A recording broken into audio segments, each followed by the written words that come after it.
الأنبياء والمرسلين سيدنا ونبينا وجد الحسن والحسين أبي القاسم محمد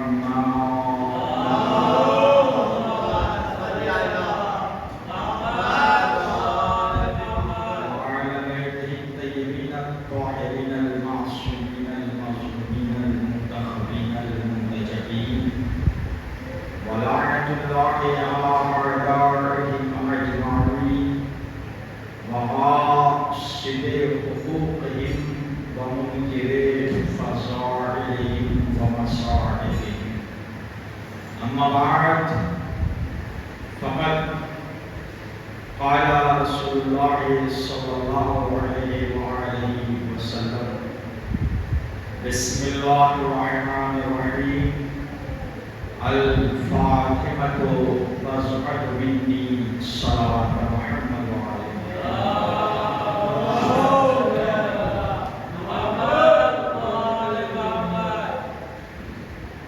عزیزان گرامی، بزرگان ملت، میرے معزز سامعین کرام، اس سلسلے کی مجالسوں میں ہم نے ابھی تک آپ کی خدمت عالیہ میں شہزادی عالمیان صدیقہ طاہرہ حضرت فاطمہ الزہرا صلوات اللہ علیہا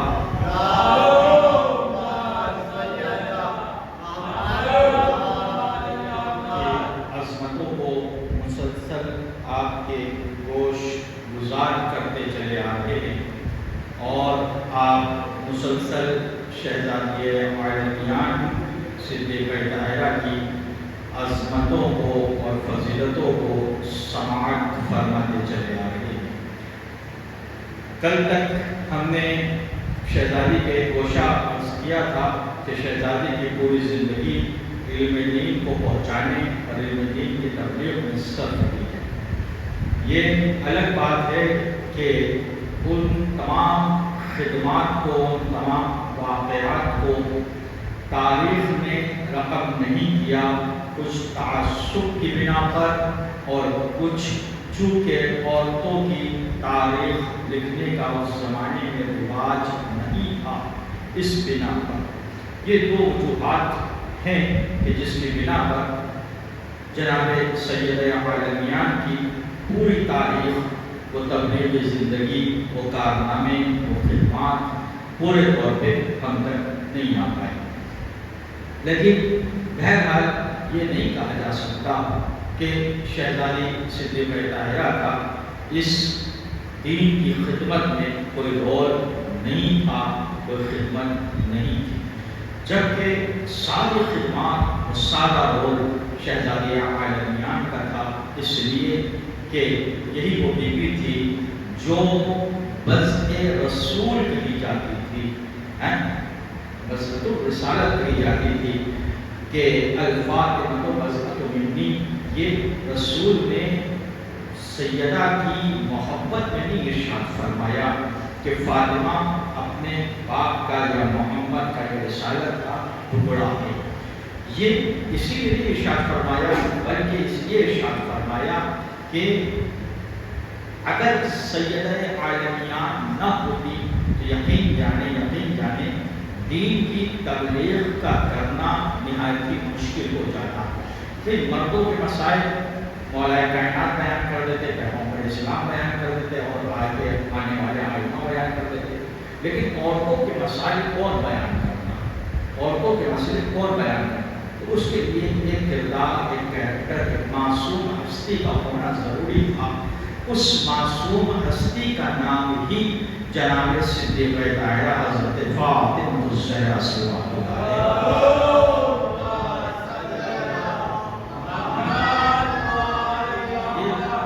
معروضات میں آپ کی خدمت عالیہ کے سبب کی تقریر میں عرض کر چکا تھا کہ کیا عظمت بی بی کی اور کیا خدمات بی بی انجام دی۔ آج ایک نیا گوشہ، ایک نئی بات کہ سیدہ عالمیان کوئی معمولی ہستی کا نام نہیں ہے، یہ آپ یاد رکھیے گا۔ آج آپ جو یہاں بیٹھے ہیں، جو آپ خدمت انجام دے رہے ہیں، جو سیدہ کی مجلس کا انعقاد کر رہے ہیں، اس کا اجر کیا ہے، اس کا ثواب کیا ہے، اس کا مرتبہ کیا ہے، اس کی عظمت کیا ہے، اس کی رفعت کیا ہے، یہ ہم اور آپ نہیں سمجھ سکتے، چونکہ ابھی ہمیں قدر نہیں ہے اس بیوی کی۔ اس بیوی کے احسانات کتنے ہیں ہم محسوس نہیں کر سکتے، ہم محسوس نہیں کر سکتے ہیں۔ آج ہمارا یہ موضوع ہے کہ اس بیوی کا کرم کیسا ہے، اس بیوی کی عطا کیسی ہے، اس بیوی کا کرم کس منزل پہ ہے، یہ بیوی ہے کتنی کریمہ ہے۔ یوں تو یہ بیوی بھی کریمہ ہے، اور کریمہ اہل بیت جناب معصومہ ان کو بھی کریمہ اہل بیت کہا جاتا ہے، لیکن ان سے کہیں زیادہ یہ بیوی کا کرم ہم کو دیکھنے کو ملتا ہے، اس بیوی کا کرم ہم کو دیکھنے کو ملتا ہے۔ میں نے آج خطبے میں عرض کیا تھا ایک واقعہ، ایک کتاب ہے الفاطمۃ من المہد الی اللحد، یعنی یہ کتاب عربی میں لکھی گئی ہے اور اس کا اردو میں جو ترجمہ ہوا ہے، ٹرانسلیشن ہوا ہے، اس کا نام ہے فاطمہ زہرا طلوع سے غروب تک، یعنی جب سے ان کا نور وجود میں آیا ہے اس سے غروب تک، جب وہ انہوں نے ہمارے آنکھوں سے غیبت کا پردہ حائل ہوا ہے ہمارے ان کے درمیان میں، اس وقت یہ موت کو ہم نہیں کہتے، شہادت غیرت غروب تک، یہ ہم نے یہاں تک اس کتاب کے اندر، اس کتاب کے رائٹر کون ہے؟ محقق وحید عید اللہ محمد کاظم قزوینی، کون ہے؟ محقق وحید محمد کاظم قزوینی، یہ ان کا پورا نام ہے، بہت بڑے محقق، بہت بڑے اسکالرس تھے، اور انہوں نے شہزادی عالمیان کے حوالے سے اپنی پوری لائف میں بہت کتابیں لکھی، لیکن اس میں پوری زندگی اپنی زندگی کا کافی حصہ انہوں نے شہزادی عالمیان کی اس کتاب کو مرتب کرنے کے لیے صرف فرمایا، اپنی زندگی کا کافی حصہ، اس سال یا اس سے زیادہ کا عرصہ انہوں نے اس کتاب کو لکھنے میں صرف کیا، اور جب اس کتاب کو لکھنے میں انہوں نے صرف کیا ہے، خرچ کیا ہے اپنی زندگی کا اکثر ہی حصہ، تو اس کا نتیجہ کیا ہوگا؟ اس کا نتیجہ یہ ہوا جب وہ کتاب منظر عام پر آئی تو ہر کس و ناکس کی نگاہوں کا نور بن کے رہی، اور ہر ایک انسان اس کتاب کو بڑے شوق سے بڑی دلچسپی سے پڑھا کرتا تھا اور بڑی شہرت پائی۔ لیکن اس کتاب کو لکھنے کے بعد انہوں نے اپنے اولاد سے وصیت فرمائی کہ دیکھو جب میں مر جاؤں تو میری قبر میں میرے جنازے کے اوپر، میرے کفن کے اوپر اس کتاب کو ضرور رکھ دینا۔ بہرحال باپ کی وصیت بیٹے عمل کیوں نہ کرتے، بیٹوں نے عمل کیا، جب ان کا انتقال ہوا تو ان کے انتقال کے بعد ان کے کفن کے ساتھ اس کتاب کو ان کے سینے پہ رکھ دیا گیا۔ بہت آرام سے آگے جانے والے آتے اور جاتے رہیں گے، آپ میری طرف توجہ ہے، سب آتے ہیں محمد میں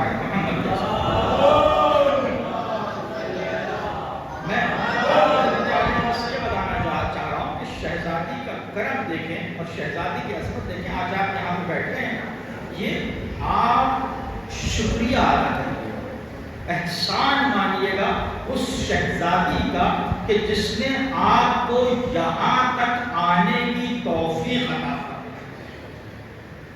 ورنہ بہت سارے لوگ ہیں جو آ نہیں پاتے، جو اپنی مصروفیات کی بنا پر، کسی اور مشغلے کی بنا پر، کسی اور ضروریات کی نہیں آ پاتے۔ آپ یہاں تک آئیں، اپنی حیات کے اوپر، اپنی قسمت کے اوپر جتنا فخر کر سکتے اتنا فخر۔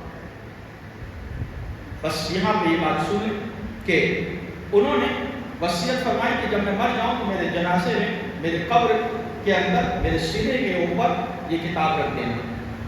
انتقال ایک دن ہر ایک کا ہونا. انتقال ہوا, قبر کھودی کی, قبر میں میرے جنازے کے اوپر ان کی اس کتاب کو رکھا گیا تھا. میری حیات کا کل سرمایہ بس یہ کتاب ہے.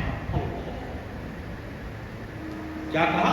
وہ تو اور بھی بہت ساری کتابیں لکھی, لیکن تاکہ میری زندگی کا سب سے اہم سرمایہ, سب سے اہم کتاب بس یہ کتاب ہے جس کو میں نے تحریر کیا. بس یہ کتاب میری قبر میں رکھ دی. وصیت کی بات کا انتقال ہوا, سینے پہ کتاب رکھی. ان کو معصومۂ قوم کے حرم میں, صحن میں دفن کر دیا. اس وقت اتنا بنا ہوا نہیں تھا. 30 جمادی الثانی 1432 ہجری میں ان کا انتقال ہوا. اس وقت اتنا حرم ڈیولپ نہیں تھا, اتنا اچھا نہیں بنا ہوا تھا. رکھا گیا. اس کے بعد جو ہے پھر انتقال سے پہلے ہوا, اور 30 جمادی الثانی سن 1432 ہجری کو جب اس کی رینوویشن کی بات ہوئی کہ چلو اس کو بنایا جائے حرم کو اور وسیع کیا جائے, توسیع کی جائے اس کی حرم معصومۂ قوم کو, تو اس وقت ان کو بلایا گیا ان کے وارثین کو, بھائی تمہارے والد کی قبر ہے, آؤ آ کے کھڑے ہو جاؤ, دیکھو ہم جو ہے اس قبر کو کھودنے جا رہے ہیں. وارثین اولادیں آ کے کھڑی ہو گئی. ان کے بیٹے اس روایت کو یہاں پہ رقم کر کے اسی کتاب کے اندر, جو کتاب کا نام میں نے ابھی آپ کی تیاری میں لیا, فاطمہ زہرا وہ طلوع سے غروب تک, اسی کتاب کے اندر اس واقعے کو رقم کرتے ہیں کہ جب ہم آگے کھڑے ہوئے تو وہ 30 جمادی الثانی سن 1432 ہجری کا وقت تھا, ظہر کا وقت تھا. ظہر کے بعد اس میت یعنی اس قبر کو کھودنا تھا. جیسے قبر کے اوپر سے مٹی کو ہٹایا گیا, اس کے بعد وہ پہلا پتھر جو ہٹا تو ہم نے دیکھا جسم بالکل صحیح و سالم تھا. میں نے دوسرا پتھر, تیسرا پتھر اور چوتھا پتھر, سارے پتھر جب ہٹائے گئے تو ہم نے دیکھا کہ جسم بھی صحیح تھا, اور وہ کتاب جو ان کے سینے پہ رکھی ہوئی تھی وہ کتاب بھی صحیح و سالم موجود تھی. اللہ, آپ مجھے انصاف سے بتائیے, کسی مٹی کے اندر کسی کتاب کو دفن کر کے دکھائیے, ہفتے بھر کے بعد اس کے اندر دیمک لگ جائے گی. یہ واقعہ کب کا ہے؟ یہ جو کھودا جا رہا ہے اس سے 17 سال پہلے, سن 1432 ہجری سے 17 سال پہلے ان کی وفات ہوئی, ان کا انتقال ہوا تھا, اور اس وقت دفن کیا گیا ہے ان کو یہاں پہ. اور 17 سال کے بعد جب یہ کھودی گئی قبر تو ان کا جسم بھی صحیح تھا, وہ کتاب بھی صحیح و سالم تھی. اور پھر وہ ان کے بیٹے کہتے ہیں کہ جب ہم نے ان کے جسم کو نکالا ہے وہاں سے, اور نکالنے کے بعد ہم نے رکھا ہے تو وہ جسم بالکل صحیح سالم تھا. مجھے انصاف سے بتائیے کیا یہ ممکن ہے؟ ایک میت آپ کی یہاں ہوتی ہے, 4 گھنٹے آپ رکھ دیجیے, 4 گھنٹے بعد اس کا ہاتھ ہلا کے دکھائیے, ہلا پائیں گے آپ؟ 4 گھنٹے بعد آپ اس کا پیر ہلا کے دکھائیے, سیدھا کر کے دکھائیے, کر پائیں گے؟ کبھی نہیں. کیوں؟ کا صاحب میت اکڑ جاتی ہے. اگر اس کا منہ کھلا ہے تو وہ کھلا ہی رہے گا, پھر بند نہیں کر سکتے آپ. ہاتھ اگر ایسا ہے تو ایسا ہی رہے گا, پھر آپ ایسے نہیں کر سکتے آپ. چونکہ میت میں اکڑ آ جاتی ہے, اکڑ آ جاتی ہے. اب یہاں پہ ایک جملہ کہتا چلو آپ کے سماعتوں کے اعتبار سے, آپ کے شوق سماعت کو دیکھتے ہوئے, کہ ذرا یہ یاد رکھیے جس کے اندر اکڑ ہوتی ہے نا وہ مردہ ہوتا ہے, زندہ نہیں ہوا کرتا. اب اگر کوئی اکڑا ہوا انسان دکھے تو یاد رکھیے گا کہ اس کا مطلب یہ ہے کہ چلتی پھرتی لاش تو ہو سکتا ہے, زندہ نہیں ہو سکتا. چونکہ زندہ انسان کے اندر اکڑ نہیں ہوتی. زندہ انسان ہر مومنٹ کر لیتا ہے, ہر اس میں چھپ جایا کرتا ہے. تو بہرحال کہتے ہیں کہ جب میں نے ان کی اس باڈی کو نکالا اور نکالنے کے بعد رکھا تو دیکھتے کیا ہے کہ ان کی باڈی ویسی مومنٹ کر رہی ہے, ہاتھ ویسے ہی اندر میں, کوئی پوری باڈی میں لچک ہے, کوئی اکڑ نہیں ہے, کوئی وہ نہیں ہے. اب مجھے انصاف سے بتائیے یہ اجر کس کا تھا؟ یہ کیوں ان کو یہ مرتبہ ملا کہ 17 دن کے بعد ہماری گولی سلامت نہیں رہتی ہے، وہ 17 سال کے بعد ویسے ہی پڑے ہوئے ہیں۔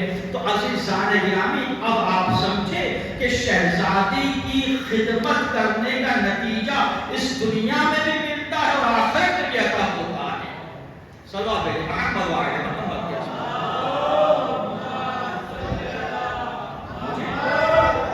مجھے اور کوئی بات تو سمجھ میں نہیں آئی کہ بھائی یہ عالم دین ہے، ٹھیک ہے، عالم دین بہت سارے علماء ہیں، لیکن یہ اتنا مرتبہ، اتنی عزت، اتنی رفعت، یہ ان کو کس بنا سے اس کتاب کی؟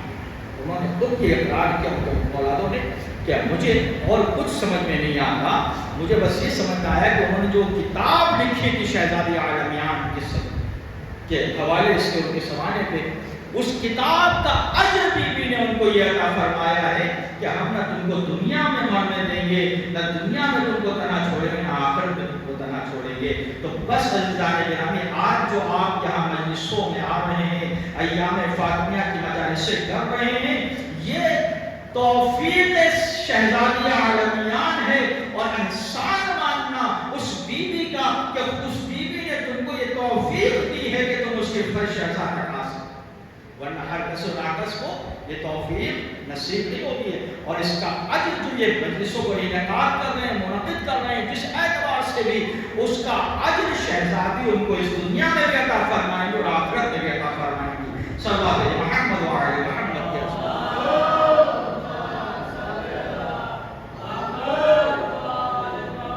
اور اگر آپ دیکھیں تو شہزادی کی نظر کرم، اس بیوی کی نظر کرم کس منزل کے اوپر ہے، کس معیار کے اوپر؟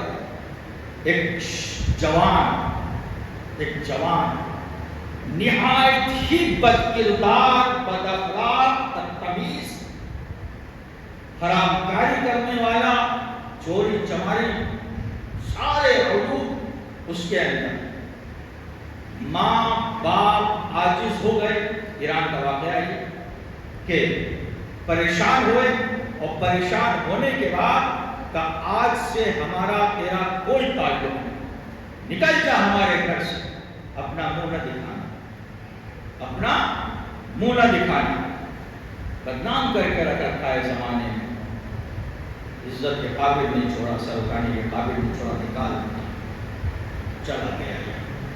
جب چلا گیا تو بہرحال دوسرے شہر میں جا کے، گاؤں کا واقعہ ہے، دوسرے شہر میں جا کے رہنے لگا تہران میں، اور جب وہاں رہنے لگا تو وہاں بھی اس کی سنگت، اس کی میجورٹی، اس کے دوست احباب اسی مزاج کے، پینے کھانے والے جسے کہا گیا، تو وہ حرام کاری میں مشغول۔ ایک دفعہ رات کی تاریکی تھی، سناٹا تھا، جو وہاں پہ ٹیکسی چلا کے اپنا صفا فراہم کرتا، رات میں موج مستی کرتا۔ بہرحال ٹیکسی چلا رہا تھا، رات میں گھر کی طرف جا رہا تھا کہ دیکھا کہ ایک خاتون، حسین خاتون، پردے میں ملبس روڈ پہ تنہا چلی جا رہی ہے۔ اس نے کہا چلو آج کی رات تو رنگین ہو گئی، اس کو اٹھاؤ، پکڑو اور لے کے چلتے ہیں اپنے روم میں۔ اس کو اٹھا کے بیٹھا کے گاڑی میں، اس نے لفٹ مانگی، اس نے لفٹ دی، اور جو لفٹ تو یہ اس کو اپنے روم کی طرف لے کے جانے لگا۔ اس نے شور مچایا، اس عورت نے، اس خاتون نے شور مچایا کہ تو کہاں لے جا رہا ہے، میرا گھر تو ادھر ہے، مسجد لے جا رہا ہے، کہاں لے جا رہا ہے؟ کہا بس میں لے جا رہا ہوں تم کو اپنے گھر پہ آؤ۔ ایک دفعہ وہ بیوی بہت روئی، بہت چلائی، اور اس نے ایک جملہ کہا، معلوم ہے جملہ کیا تھا؟ دیکھ میں سیلانی ہوں، میں نے کبھی کوئی حرام فعل حرام نہیں کیا، اگر تو نے مجھے چھوڑ دیا تو میری جدہ ماجدہ جناب فاطمہ الزہرا صلوات اللہ علیہا تجھ کو اس کا اجر عظیم عطا کرے گا۔ شرابی کہاں اس کو کہاں سمجھ میں آنے والی باتیں؟ اور یہ تیزی سے گاڑی چلاتا ہوا لے جا رہا تھا، اور میں نے مجلس جا رہی تھی اور مجھے مجلس جانے دی۔ جب اس کی بہت دیر تک سے ریکویسٹ کی، کہا کہ میں اگر تم نے مجھے نہیں چھوڑا نا تو میں اپنی جدہ سے تیری شکایت گاڑی کو بریک مارا اور بریک مارنے کے بعد کہا کہ بس ٹھیک ہے آپ جائیے، آپ کو کہاں چھوڑنا بتائیے، میں آپ کو چھوڑ دوں گا۔ اس نے وہیں پہ اس بیوی کو جہاں اس نے کہا تھا وہاں چھوڑا، اور جب چھوڑ کے آیا ہے وہاں سے تو میرا گھر بھی تو یہی ہے، اس کو یاد آیا کہ میرا گھر بھی میرے گاؤں میں، گاؤں کی بات ہے، گاؤں میں لے کے آ گیا مجھے، چل میں اپنی والدہ سے ملتا چلو۔ ابھی آیا اپنی والدہ سے ملتے ہوئے، والدہ سے گھر میں آیا تو دیکھا کہ والدہ نہیں ہے، گھر میں تالا لگا ہے، قفل لگا ہوا ہے۔ یہ پہلا پڑوسی کو پوچھا کہاں ہے، کہا کہ وہ پڑوس میں جس میں گئی ہے۔ وہ بیٹھا رہا انتظار کرتا رہا، تھوڑی دیر بعد یہ والدہ آئی، چاہے اس نے لیا اور گھر کے اندر آ گیا، اور یہ سوچتا رہا کہ اس بیوی نے ایسا جملہ کیوں کہا، اور مجھے آخر ایسا کیا ہو گیا تھا کہ میں نے فوراً اس کو چھوڑ دیا، اس نے جناب سیدہ کا نام لیا، اور میرے دل میں نظر کیسے محبت یہ جانی تھی، یہ ایسا خوف تھا کہ میں اس بیوی کا نام سن کے تھرا دوں، میں نے اس کو چھوڑ دیا، اس عورت کو، اس خاتون کو۔ سوچتا رہا، پھر سوچتے اس نے ایک دفعہ غور کیا کہ یہ بیوی کون ہے، کہا حسین کی ماں ہے، حسن کی ماں، علی کی بیٹی ہے، رسول کی، علی کی زوجہ ہے، رسول کی بیٹی ہے۔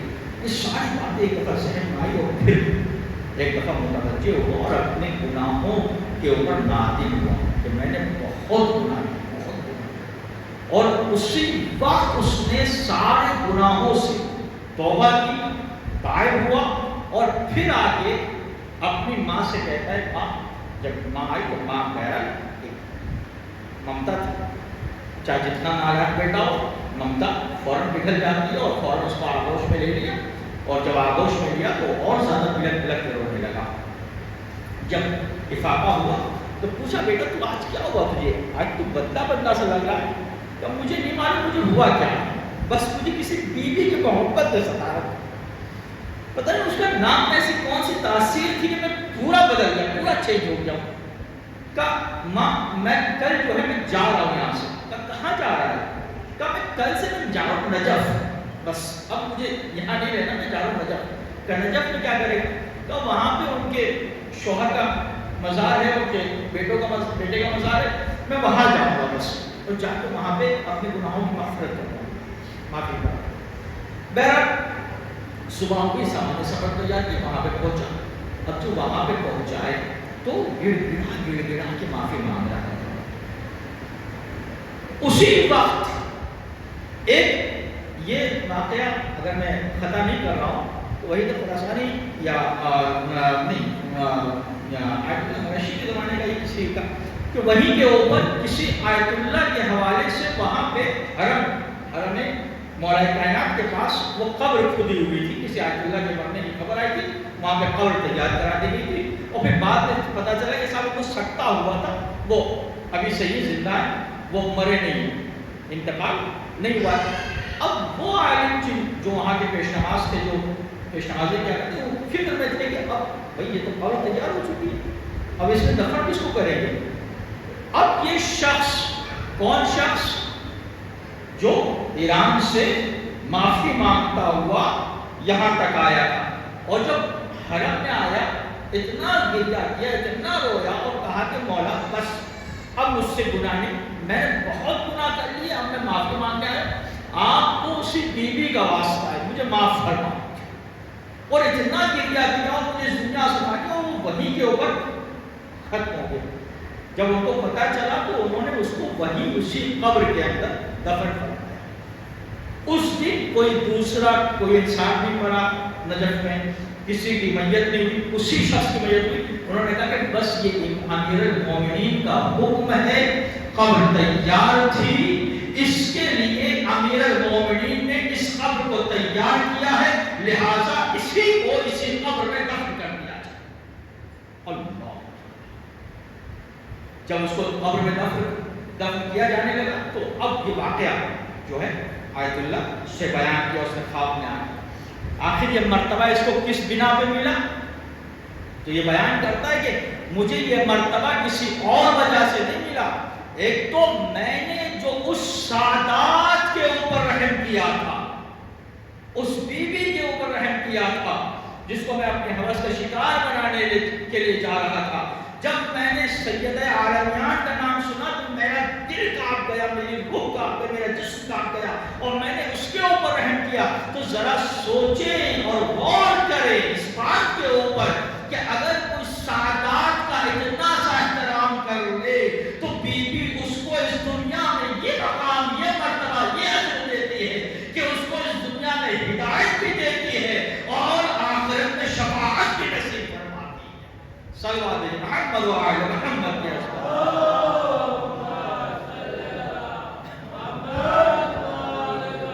تاریخ میں اس قسم کے واقعات بھرے پڑے ہیں. لیکن چونکہ مجھے اہل بیت اطہار علیہ السلام یا اس بیوی کے کرم کو بیان کرنا، یہ ایک کریمہ ہے. یہ آپ دیکھیں تعلیم دونوں طرف سے بچتی ہے، میں ایک طرف کی بات نہیں کروں گا. آپ سادات کا احترام کریں، کر کے تو دیکھیں اس بیوی کی خاطر، اس خاتون کی خاطر، اس سیدہ کی خاطر دیکھیں سیدہ آپ کو کتنا اجر دے. اور سادات بھی یہ نہ سوچیں کہ ہم تو سید ہیں، جو چاہے وہ کر لیں. یقین جانیں، یہ بات یاد رکھیے گا،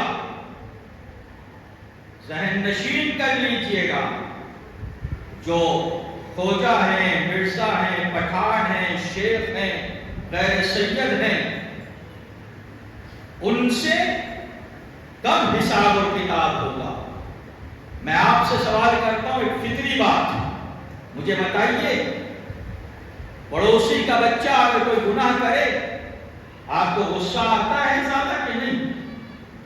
آتا ہے، لیکن کم. بتائیں، میرے ساتھ جواب دیتے رہے. آئے گا غصہ، ناراض ہوں گے، لیکن کم. کچھ سزا دیں گے، کچھ اس کو ماریں گے، کوئی بات کہیں گے اس کو. ہاں اگر بہت زیادہ بہتر ہے تو کہہ دیں بھائی یہ غلط بات ہے، کیا کر رہے ہو، مت کرو، بس اتنی تو کیا سمجھی کر رہے ہو. لیکن اگر اسی جگہ کے اوپر آپ کی اولاد نے کوئی خطا کی ہو، کوئی گناہ کیا ہو، آپ کا پارا کیا ہوتا ہے؟ 7ویں آسمان کے اوپر. آنکھوں میں لال ڈورے ہوتے ہیں، ماتھے پہ پیشانی پہ بل ہوتا ہے، آستین چڑھی ہوتی ہے، ہاتھ میں کوئی اسٹک کوئی بیگ یہ ہوتی ہے، اور 2-4 رسید کر دیتے ہیں. آپ بھائی کیوں؟ کہا اس لیے کہ مولانا اس نے یہ خطا کی، ہمیں اتنا دکھ نہیں ہوا، یہ میرا ہوتے ہوئے اس نے کیسے یہ کام کیا، جبکہ میں نے تو اس کو یہ نہیں سکھایا. یہی ہوتا ہے کہ یہی تو بتائے. آپ اپنے بچے کو زیادہ غصہ کیوں کرتے ہیں؟ دوسرا کرے ہم سے مطلب نہیں، لیکن ہمارا ہوتے ہوئے ہماری اولاد، ہمارا بیٹا، ہمارے بچے ایسا کام کرے تو بس یاد رکھنا یہی عالم یہاں پر بھی ہوگا. بھائی دوسرے اگر کوئی غلط کام کر رہے، نمازوں کو ترک کر رہے ہیں یا دوسری چیزیں کر رہے ہیں، تو ان سے حساب و کتاب ایک دفعہ سن کے اور ایک دفعہ پوچھ کے ختم کر دیا جائے گا. لیکن سادات سے زیادہ ذمہ داری ہے، ان سے سیدہ خود سوال کریں گی. میری اولاد ہوتے ہوئے، میرے بیٹے ہوتے ہوئے، میری اولاد ہوتے ہوئے تم نے یہ کیسے کر دکھایا، تم نے یہ کیسے کیا. تو بس ہمیں اس بات کا خیال کرنا چاہیے کہ اسی لیے آپ کے چھٹے امام صادق آل محمد حضرت امام جعفر صادق علیہ السلام غیر سادات کے لیے تو سادات کا احترام کریں، اور سادات کے لیے یہ ہے کہ وہ یہ سوچیں کہ وہ کس کی اولاد ہے. اگر میں نے کچھ کیا تو لوگ مجھ سے زیادہ میرے باپ کو کہیں، مجھ سے زیادہ میرے باپ دادا کو، اس خاندان کا ہے، کتنا بدبخت ہے، اس کے باپ نے کیا یہ سکھایا ہے. تو ذرا سوچو کہ اگر ہم کوئی غلطی کرے، سادات خاص کر کے بالخصوص، تو کہاں تک بات جاتی ہے؟ وہاں تک بات جاتی ہے. کیا تم اپنی جدہ کو شرمندہ کرنا چاہتے ہو اور پھر امید رکھنا چاہتے ہو کہ وہ ہماری شفاعت کرے گی؟ نہیں، ہمیں یہ چاہیے کہ ہم ان کو سرخرو کریں، ہم ان کو عزت بخشیں کہ وہ فخر سے کہیں کہ دیکھو یہ میرے سادات ہیں، یہ میری اولاد ہے. ہمیں یہ چاہیے کہ ہم اپنے کردار، اپنے کیریکٹر، اپنی سیرت کو ایسا بس اب آپ توجہ فرما لیں کہ دونوں طرف ہونا چاہیے. غیر سادات کا احترام کریں، سادات اس بات کا احترام کریں کہ وہ ان کی اولاد ہے. اب چھٹے امام کی حدیث سن لیں، یہ سب کے لیے ایکول ہے، یہ کسی سادات غیر سادات کوئی فرق نہیں، کوئی تفریق نہیں ہے. چھٹے امام فرماتے ہیں کہ تم ہمارے لیے ہماری عزت کا سبب بنو، ہمارے لیے ہماری ذلت کا سبب نہ بنو. یہ سب کے لیے کامن ہے. تو آج ہماری مائیں اور بہنیں بے مکھنا بے چادر اگر یہاں کے اوپر گھومیں گی تو نام کس کا بدنام ہوگا؟ ہماری مائیں اور بہنیں اگر روڈ کے اوپر گالیاں بکیں، فحش باتیں کہیں، زمانہ یہ نہیں کہے گا کہ آپ نے کہا، زمانہ یہ کہے گا کہ یہ اہل بیت کی تربیت ہے. نعوذ باللہ، کیا اہل بیت نے ایسا کیا؟ نہیں. زمانے نے اہل بیت کو دیکھا نہیں ہے، زمانہ جناب سید عالمیان کو جانتا نہیں ہے، زمانہ آپ کے ائمہ کو پہچانتا نہیں ہے. پہچانے گا کیسے؟ پہچانے گا ہمارے ذریعے سے، ہمارے کیریکٹر کو دیکھے گا، ہماری سیرت کو دیکھے گا، ہمارے عمل کو دیکھے گا، ہمارے رویے کو دیکھے گا، ہمارے ویوہار کو دیکھے گا، ہمارے انداز کو دیکھے گا، ہمارے رہن سہن کو دیکھے گا. اور جب ہمارا رہن سہن اس قابل ہوگا تب یہ واقعاً زمانہ یہ کہے گا واقعاً یہ اہل بیت کے چاہنے والے ہیں، یہ حسین کے ماتمدار ہیں، یہ سیدہ کا غم منانے والے ہیں. اگر ان مجلسوں سے ہم نے یہ حاصل نہ کیا تو پھر کیا کیا؟ پھر کیا کیا؟ مجھے بتائیں آپ، پھر ہم نے کیا حاصل کیا؟ ہماری مائیں اور بہنیں بے پردہ رہیں، ہمارے گھروں پہ صبح کی اذان تک ٹی وی چلتا رہے.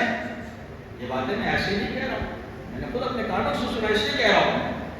صبح کی اذان تک ٹی وی چلتا رہے تو پھر ہمارے گھروں میں بے برکتیاں نہ ہوں گی تو پھر مجھے بتائیے برکت کہاں سے آئے گی؟ صلو علی محمد.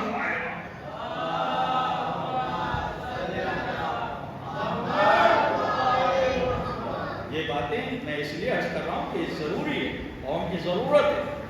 یاد رکھیے گا یہ بات کہ یہ ساری چیزیں ہم شہزادی کے پردے پہ روئیں، 2 مہینہ 8 دن شہزادی زینب صلوات اللہ علیہا کی بے ردائی کے اوپر غم منائیں، ان کے لیے یہ کہیں کہ ان کی تو آواز بھی بے پردہ نہیں تھی، لہجہ بھی دیا تو خطبہ بھی دیا تو لہجے میں آئی کہ زینب کی تو آواز بھی بے پردہ نہیں تھی.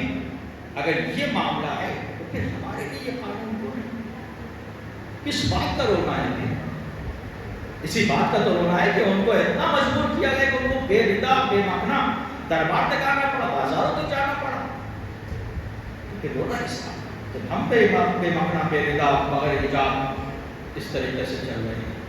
تو پھر عزیزان گرامی یاد رکھیے گا چھٹے امام کا یہ قول کہ تم ہمارے لیے ہماری عزت کا سبب بنو، ہمارے لیے ہماری ذلت کا سبب بنو. تو بس ہمیشہ وہ کام کریے کہ جو آپ کے ائمہ اور بالخصوص سیدہ عالمیان کی عزت کا سبب بنے، ان کے لیے ذلت کا سبب نہ بنے. صلی اللہ علیہ محمد.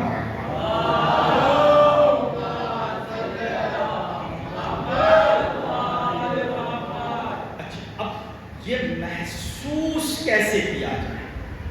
اب یہاں پہ ایک مرحلہ ہے، کریمہ اہل بیت، میرا یہ آج کا عنوان شہزادی سیدہ عالمیہ. اگر جیسا کہ ابھی میں نے کہا کہ کتنا گنہگار تھا، لیکن ایک لمحے میں بیوی نے ایسا بدلا کہ وہ فخر کائنات بن گیا، کائنات کے لیے فخر کا مقام بن گیا. اس جگہ پہ، اس مقام پہ جگہ مل جانا کوئی معمولی بات ہے. نجف اشرف مولا کی قبر کے پاس آپ ذرا سوچیں، حرم مولا، تو یہ فخر ایک چھوٹا سا عمل اس کا. تو پھر یہی بات کہوں گا کہ بس ہمیں بھی چاہیے کہ ہم اپنی شہزادی سے لو لگائیں اور امید رکھیں. اور اگر آپ کو یہ دیکھنا ہے کہ آپ کا خدا آپ سے راضی ہے کہ نہیں، تو آیت اللہ فاطمی اس جملے کو لکھتے ہیں کہ اگر کسی انسان کو یہ دیکھنا ہے کہ خدا اس سے راضی ہے کہ نہیں، خدا راضی ہے۔ عظیم بات کہی انہوں نے، بہت عظیم بات کہی ہے۔ اس جملے کی اہمیت کا آپ اپنے یونیورسٹی کی تقاریر میں اندازہ لگا رہے ہوں گے کہ اس جملے کا اندازہ آپ لگا سکتے ہیں، محسوس کر سکتے ہیں میری پچھلی تقاریر کو سمجھتے ہوئے اور یاد کرتے ہوئے کہ عظمت شہزادی عالمیان یہ ہے کہ آیت اللہ فاطمی جیسا انسان یہ جملہ لکھتا ہے کہ اگر تم کو یہ دیکھنا ہے کہ تمہارا خدا تم سے راضی ہے کہ نہیں، تو بس تم یہ دیکھنا کہ تمہارے دل میں جناب فاطمہ کی کتنی محبت پائی جا رہی ہے، جتنی محبت تمہارے دل میں شہزادی عالمیان کی پائی جا رہی ہے، یقین جاننا کہ خدا نے ابھی تک تمہاری طرف سے پورے طور پر منہ نہیں پھیرا۔ اس کو نجات کیسے ملی؟ اس ایرانی لڑکے کو نجات کیسے ملی؟ اللہ کی نظر کرم اس کے اوپر سے پورے طور پر نہیں ہٹی،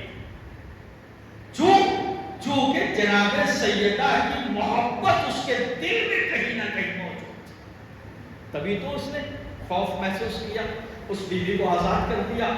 یہ محبت شہزادی عالمیان ہے جو اس دنیا میں بھی ہم کو نجات دلانے والی ہے، آخرت میں بھی ہم کو نجات کا سبب بننے والی ہے۔ صلوات محمد وعلی محمد یا صلی اللہ۔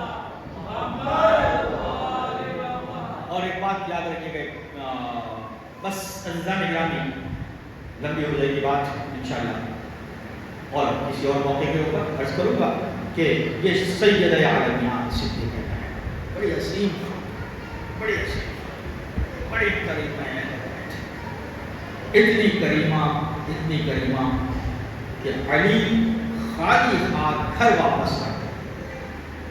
فاطمہ نے سوال کیا، علی آپ کو کچھ نہ ملا؟ خیبر اتنا بڑا فتح ہوا، سب کے گھروں میں دیوے چڑھی ہوئی ہیں، سب کے بچے بھر پیٹ کھجورے کھا رہے ہیں، اور آپ کچھ نہیں ملا، خالی ہاتھ واپس آ گئے۔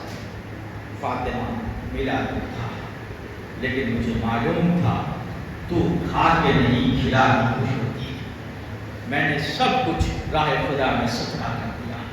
جیسے یہ سننا تھا، شہزادی نے سجدے شکر میں سر کو رکھا اور رکھنے کے بعد کہا، مالک تیرا شکر ہے کہ تو نے مجھے علی جیسا شوہر عطا فرمایا۔ اللہ، جہاں دونوں طرف سے شکر کا یہ مقام ہو، وہیں حسن و حسین جیسے پھول کھلتے ہیں۔ جہاں دونوں جگہ یہ منزلیں ہوں، یہ مقام ہو، یہ مرتبہ، یہ فکر ہو، وہیں حسنین اور زینب و کلثوم جیسے پھول کھلا کرتے ہیں۔ بس عزیزان گرامی، اس بیوی کی عظمت، اس بیوی کی رفعت، اس بیوی کی بلندی کو کہاں تک عرض کیا جا سکتا ہے، یہ آدھے ایک گھنٹے کی مجلسوں میں ناممکن سی بات ہے کہ ہم اس کی رفعت، اس کی عظمت، اس کی بلندی کو عرض کر سکیں۔ بس مسائل کے چند جملے، جس بیوی کی عظمت کی ہو، فضیلت کی ہو، اس بیوی کے مسائل بھی کوئی کم نہیں ہے۔ بڑے مسائل اس بیوی کے اوپر پڑے، اتنے مسائل پڑے اس بیوی کے اوپر کہ اس بیوی کو خود نانا کے اپنے بابا کی قبر مطہر کے اوپر جا کے یہ مرثیہ پڑھنا پڑا کہ اے بابا، میرے اوپر وہ مصیبتیں پڑی ہے کہ جو اگر دن کے اوپر پڑتی تو سیاہ رات کے تاریخ ہو جاتے۔ اللہ اکبر، آپ محسوس کرے کہ شہزادی کی مظلومیت کیا تھی۔ بس میں ایک روایت آپ کی خدمت عالیہ میں پیش کروں اور آپ سے اجازت لے لوں۔ عزیزو، تاریخ کہتی ہے کہ جب بطول گھر میں تھی تو ایک دفعہ شہزادی نے جناب سلمہ کو بلایا، سلمہ، میں نے سارا کام انجام دے دیا، کھانا بنا دیا،